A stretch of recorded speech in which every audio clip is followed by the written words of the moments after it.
We are back here for the next installment of our female executive video interview series. We're joined today by Jingle Pang. She comes with over 20 years of leadership and business growth experience within financial services, managing large technology and operations teams. She spent 12 plus years as the Chief Information Officer of Standard Chartered Bank in China before moving into Ping An, where she now serves on the executive committee. She's Deputy General Manager of the whole business, as well as the Chief Information Officer. Okay, first question. What woman inspires you the most? The COO of Facebook, Sheryl, actually is the lady I really admire. She knows nothing about technology, but she still can manage a big technology firm. She used her charm actually to learn and to deal with people, to understand and to engage. As a female leader yourself, how do you set the tone? Yeah. Two key messages. One is, I am with you together. I'm not your boss on the top, but I am with you. So no matter it is a failure or success, we are sharing the dishonor or the credit. So therefore, team and we can build the mutual trust, and we can work together to overcome every problem or every challenge we are facing.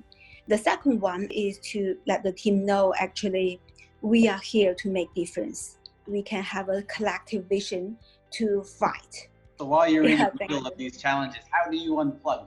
I took years to understand everyone has their own way to unplug. So my own way is I split 30 minutes from my daily work. I turn down my email. I turn down my Outlook. I ask my secretary to give me 30 minutes of free time from meetings, back-to-back meetings, to make sure I can think what the root cause of my daily problem, not every incident, but what the situation I am in, and how I can move out, how I can take the team to the next stage to make sure the entire team can go to the right direction. The second one actually is my quite personal thing. I can see a lot of people, they bring back their working mood into the family. So I think this is very critical so that you can sustain your focus on your work and how you enjoy the family life. When you started off, because you're clearly a successful leader now, was that your imagination and your desire to become a leader, or have you stumbled into it along your journey? When we were very young, we just graduated from university, don't have that many choices. We grew up from a young guy, we overcome and we win. So now I know a lot more from compare with the others. How could I achieve bigger role and even a bigger objective? So when we just stumble into something, we learn, we accumulate, and we practice. We got problem and we overcome. We gradually, you start to learn to become a leader. And as you were growing into this leader, what are some ways you've gained more confidence in yourself? Of course, everyone would like to learn lesson from the failure, how they are doing in success. I'm not sure if you know a writer in Japan whose name is Watanabe Junichi. He used to write a book in name of Power of Insensitivity. It does enlighten me one thing. People, especially women, actually are very sensitive. They care a lot about how the other people comment their failure, what they are doing well or not good enough. And they are very fragile. So sometimes we call this as a office glass heart. So when you are holding this office glass heart, actually you have a problem. You are easily to be beaten. So your confidence is losing. We need to build up this power of insensitivity. So sometimes you just put aside of how the other people comment you. So you just do the right thing. Then gradually, the confidence is being built up. Recently we call this as AQ. I learned this from Ping An a lot, adversity quotient. So how you can stand up the challenging environment. Tell us now, why being a mentor is so important to you. Being a mentor is not just to benefit to the others, but also to my own, actually. I enjoy developing young people, witnessing they are growing up and they are taking more and more important role. Yeah, this is really an enjoyment to me. When I am as a mentor, when I am listening, it is a chance to reflect myself. I can learn and I also understand as a human being. We share very similar weakness, similar struggles. We learn everyone has their own vulnerability. So how we can share this vulnerability is very important.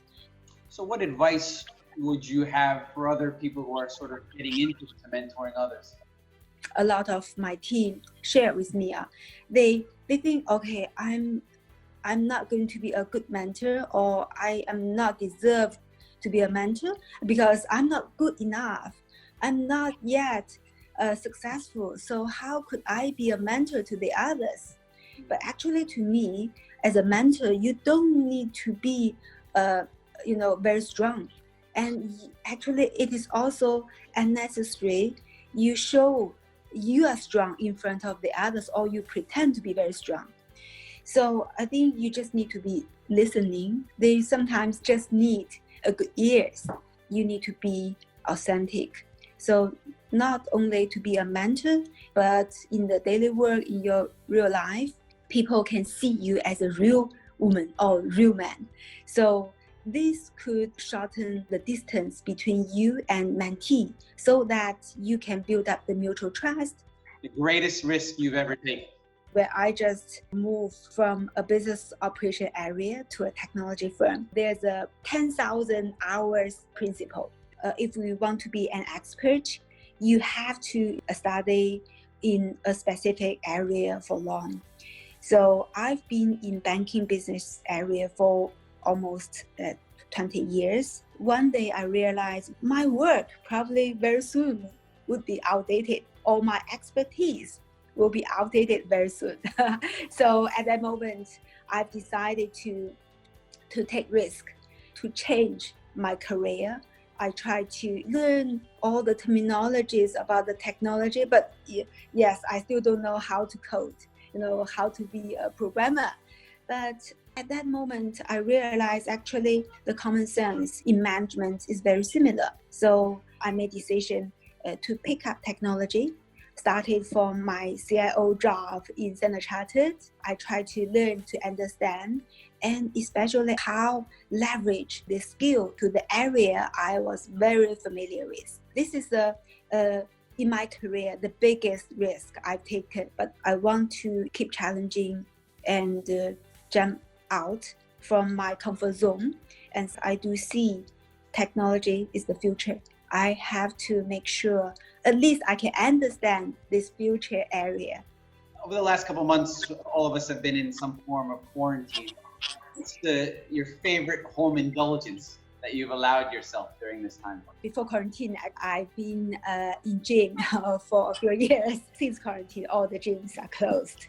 I try to use online apps to see how I can move my exercise from gym to my home. The surprise pleasure is actually I took my daughter together with me to do exercise at home. Okay, last question for you. Hopefully the travel bans are lifted soon. What's the first holiday destination that you have planned? Right before the COVID, I was in West Australia. That's very nice place I've been. I am missing the air in Australia and New Zealand. I think that's fantastic. Jingle, thank you very much.